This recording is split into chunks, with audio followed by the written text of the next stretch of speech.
Do you know what civilization is in the present world? Is it the Greek? Is it the Mayans? Or is it the Egyptian civilization? Okay, if you answer any of these things, it's wrong. The answer is Bharatvarsh, which basically relates to the Indian subcontinent and the modern day world. And our civilization is standing strong today.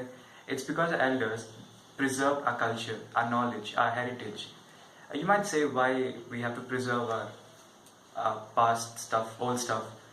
But the truth is, preserving something is as important. It's almost a prerequisite to evolution. For instance, like an example, say a computer programmer writes a code to do something. It's a software that people use worldwide. So people just relax and think that this is software. So we don't need to learn the workings of the software. They don't need to know the logic behind the source code. But say after a few years down the lane, something happens to the software. It crashes or something happens. And we didn't preserve the knowledge that requires us to code the software. So we lose the software and we lose the knowledge both. So preserving something is very, very essential. I agree.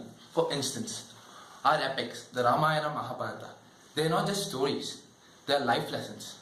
They teach us so many values, how to lead a good life, how to respect people, and so on. Let's just talk on these. Okay, so let me tell you something about Ramayana. So all of us know what Ramayana is basically. It's a story where Ram saves Sita from Ravan. But it's not just that, it has a very deep meaning. It talks about righteousness, it talks about dharma, it talks about the importance of promises. For instance, just say your father asks you to go to an ashram for 14 years. Okay, not just 14 years, maybe just say for 1 week without any luxuries. I'm sure 99% of us wouldn't do it. But Ram did it out of respect for elders, out of respect for his dad. And his dad agreed to send his son to the forest because Ram's stepmom saved Dashrath in a war and he gave her a word. He gave her his word. So the importance of promises is shown. It also talks about brotherhood, how the four brothers were, the love they had between them. Bharat didn't want the throne because he didn't feel it was his rightful position. So he waited for Ram to come back and rule the kingdom. So such was the love and affection. It also tells us that we must do things with our heart. We must feel from our heart and do it. The Vanar kingdom, they helped Ram only because they felt Ravan did something wrong and they had to help Ram to make it right. So no matter what the consequences, always follow the right path. The Mahabharata is another great epic. It deals with the dignity of women.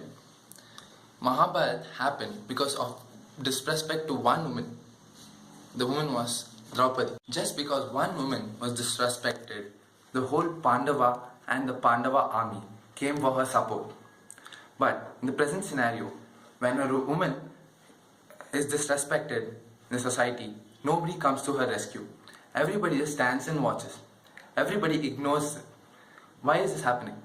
We must take inspiration from this great epic, the Mahabharata, to make the society a better place. Yeah, and it's not just that. Let's take Karna, for instance. He's an epitome of generosity. He doesn't think twice before helping another person.